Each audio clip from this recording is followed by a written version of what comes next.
Hello everyone. Today we will learn chapter 5 Industry. So students, in this chapter we will learn about the industry. In macroeconomics, an industry is a branch of an economy that produce a closely related set of raw materials, goods or services. For example, one might refer to the wood industry or the insurance industry.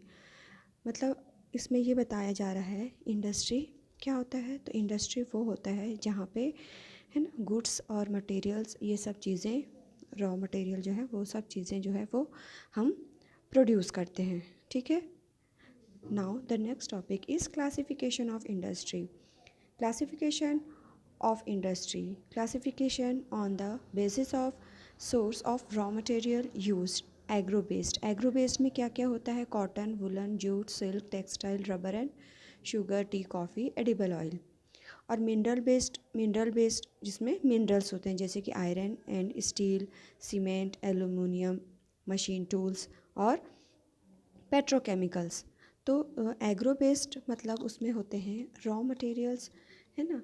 वो raw materials होते हैं जो based depending on type of raw materials, जैसे कि plant and animal based product होते हैं, उनके raw materials होते हैं। Food processing, vegetable oil, cotton, textile, dairy products and leather industries are the example of agro based industries.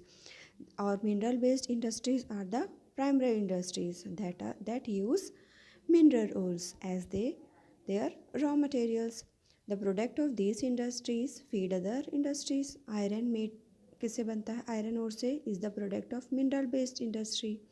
तो this is used as raw material for the manufacture of number of other product जैसे heavy machinery, building materials and railway का जो coaches है, ये सब चीज़ बनने के लिए हमको चाहिए होता है मिनरल बेस्ड, जिसमें हमको ये सब चीज़ों की ज़रूरत पड़ती है।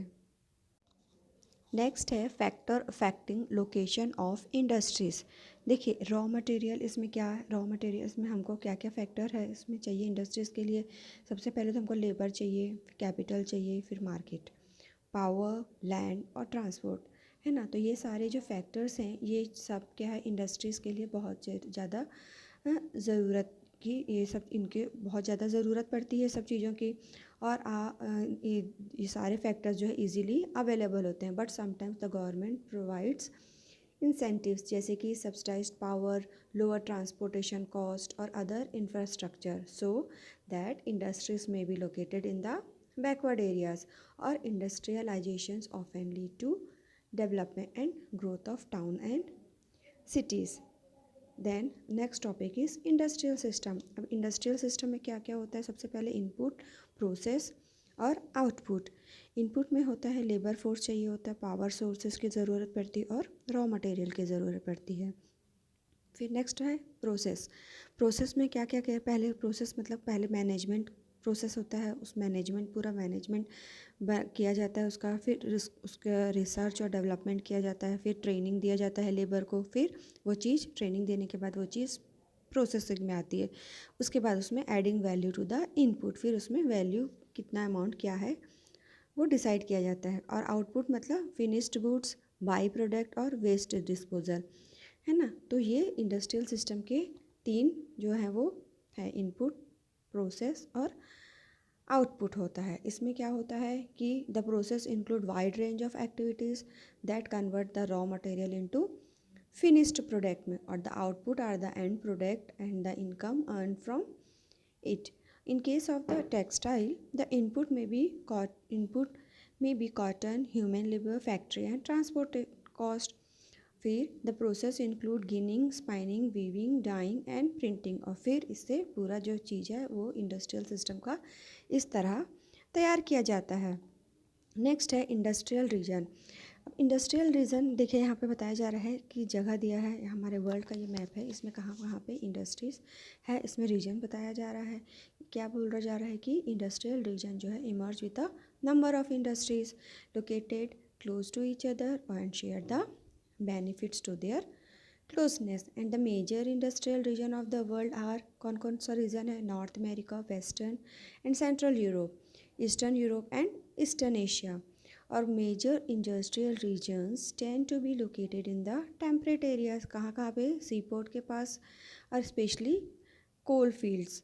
इंडिया है सेवरल इंडस्ट्रियल रीजन्स। कहाँ कहाँ पे? Mumbai, Poona, Bangalore, Tamil Nadu, Hooghly region, Ahmedabad, Baroda region, Chhota Nagpur industrial belt, Visakhapatnam, Guntur belt, Gurgaon, Delhi, Meerut region and the Kollam Thiruvananthapuram industrial cluster. ये सारे जो हैं हमारे यहाँ के इंडस्ट्रियल रीजन्स हैं इंडिया के और हमारे वर्ल्ड के।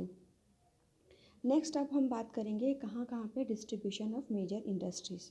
तो सबसे पहले iron and steel industries in India, है ना। तो India has steel producing centre. कहाँ कहाँ पे आयरन इंडस्ट्रीज़ हमारे इंडिया में? भिलाई, दुर्गापुर, बुरहानपुर, जमशेदपुर, राउरकेला और बोकारो। ये सारे जो ये these steel producing centres are located in 4 states, West Bengal, Jharkhand, Orissa और छत्तीसगढ़ के अंदर ये सारे स्टेट्स आते हैं हमारे इंडिया में।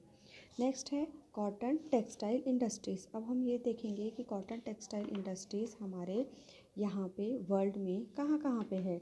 तो कॉटन टेक्सटाइल इंडस्ट्रीज़ है ये सबसे जो है वो हमारा एंशियंट आर्ट सबसे पुराना है। और cotton, wool, silk, jute, flax have been seen from making clothes. ये सारी चीज़ यूज़ होते हैं क्लोथ्स बनाने के लिए। और जो टेक्सटाइल इंडस्ट्रीज़ है वो रॉ मटेरियल्स को यूज़ करके बनाया जाता है। फाइबर भी रॉ मटेरियल है ना। तो ये सारी चीज़ों को यूज़ करते हैं। फाइबर जो है वो है नेचुरल और man made. Natural fibres obtain from कहाँ से मिलता है हमको? नेचुरल जो फाइबर है वो वूल से मिलता है, silk, cotton, linen and jute. और मैन मेड फाइबर है नायलॉन, पॉलिस्टर, एक्रिलिक और रेयॉन। जो कॉटन टेक्सटाइल है वो सबसे ओल्डेस्ट इंडस्ट्रीज़ है वर्ल्ड का। और तब से इंडस्ट्रियल रिवॉल्यूशन 18th सेंचुरी में था, तब से ये कॉटन टेक्सटाइल इंडस्ट्रीज़ है। कॉटन क्लोथ्स यूज्ड सबसे पहले वो हाथ से स्पिनिंग के थ्रू टेक्निक से बनाया जाता था 18th सेंचुरी में। Looms facilitated the development of cotton textile industry. सबसे पहले वो कहाँ सबसे पहले इसका डेवलपमेंट हुआ? ब्रिटेन में and later in other parts of the world. और फिर धीरे धीरे वर्ल्ड के दूसरे पार्ट में भी डेवलप होते गया। सबसे पहले इंडिया, चाइना, जापान और यूएसए ये इम्पॉर्टेंट सबसे मेन प्रोड्यूसर है कॉटन टेक्सटाइल का। India has a glorious traditions of producing excellent quality cotton textile. और इंडिया को सबसे एक्सीलेंट कॉटन टेक्सटाइल प्रोड्यूसिंग में माना जाता है। Before the British rule Indian had spun and had woven clothes already had a wide market. मतलब ये बताया जा रहा है कि हमारे इंडिया में सबसे एक्सीलेंट कॉटन प्रोड्यूसिंग को वर्ल्ड में इंडिया का एक जगह था, माना गया था, नाम था। फिर अहमदाबाद कहाँ है? गुजरात में है, जो कि साबरमती रिवर के किनारे है ना। फर्स्ट मिल कब यहाँ पे हुआ था? 1859 में इस्टेब्लिश हुआ था और soon become the second largest textile hub in India after Mumbai. और फिर ये सेकेंड लार्जेस्ट टेक्सटाइल हब बन गया इंडिया में मुंबई के बाद। और it is called the Manchester of India. और इसको मैनचेस्टर ऑफ इंडिया भी कहा गया। उसके बाद फिर कौन सा है? Osaka, Japan, known as the Manchester of Japan. Osaka को जापान का मैनचेस्टर कहा गया है। क्लाइमेट जो है वहाँ का बहुत ही गुड है स्पिनिंग और वीविंग के लिए। लैंड भी है वहाँ पे सूटेबल है, बहुत ही अच्छा है एस्टेब्लिश करने के लिए मील का। Skill and semi skill labour is available cheaply. Port facility for import and export. वहाँ पे सारी फैसिलिटी अवेलेबल है और जो लेबर फैसिलिटी है वहाँ की वो भी बहुत ही सस्ती है। अब नेक्स्ट टॉपिक हम पढ़ेंगे information technology. Information technology in India is an industry consisting of 2 major components, IT service और business processes. Outsourcing the sector has increased its contribution in India GDP from 1.2% in 1998 to 7.7% in 2017. As of 2020, India IT workforce account for 4.36 million employee। मतलब देखिए यहाँ पे ये बताया जा रहा है कि जो इन्फॉर्मेशन जो टेक्नोलॉजी है ना, वो इंडस्ट्री के इसमें बहुत ही मतलब हमको बहुत ही हेल्पफुल हुआ है। और आज इंडस्ट्री जो है वो ग्लोबल है ना, बिकम ग्लोबल। क्योंकि सीरीज़ ऑफ टेक्नोलॉजिकल, पॉलिटिकल और सोशो इकोनॉमिक इवेंट्स हैं। और मेन फैक्टर क्या है कि location, guiding the location of this industries जो है वो आर अवेलेबिलिटी, कॉस्ट और इंफ्रास्ट्रक्चर जो है उसका बहुत ही कंफर्टेबल है। The major hubs of the IT industry are the Silicon Valley, California और बेंगलुरु, इंडिया। बेंगलुरु कहाँ लोकेटेड है? डेक्कन प्लेट्यू में, जहाँ से इसको सिलिकॉन नेम सिलिकॉन प्लेट्यू है ना। The city is known for its mild climate, क्योंकि इसका क्लाइमेट बहुत अच्छा है। ये पूरा साल यहाँ का क्लाइमेट बहुत ही अच्छा होता है। सिलिकॉन वैली जो है is a part of Santa Clara Valley located next to the Rocky Mountains of North America, है ना। तो यहाँ का जो टेम्परेचर है, क्लाइमेट है, वो बहुत ही कंफर्टेबल है, सूटेबल है ना।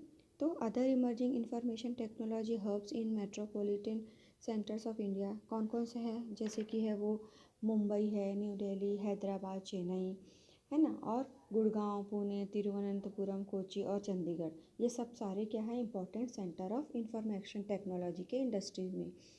So, however, Bangalore has always had a unique advantage, city with the highest availability of middle and top management talent। और बेंगलुरु को सबसे, है ना, मिडिल में भी है और टॉप मैनेजमेंट टैलेंट का भी किताब दिया गया है। तो स्टूडेंट्स, इस तरह हम इस चैप्टर में इंडस्ट्रीज़ के बारे में स्टडी किए हैं। I hope you all will understood this chapter. Thank you.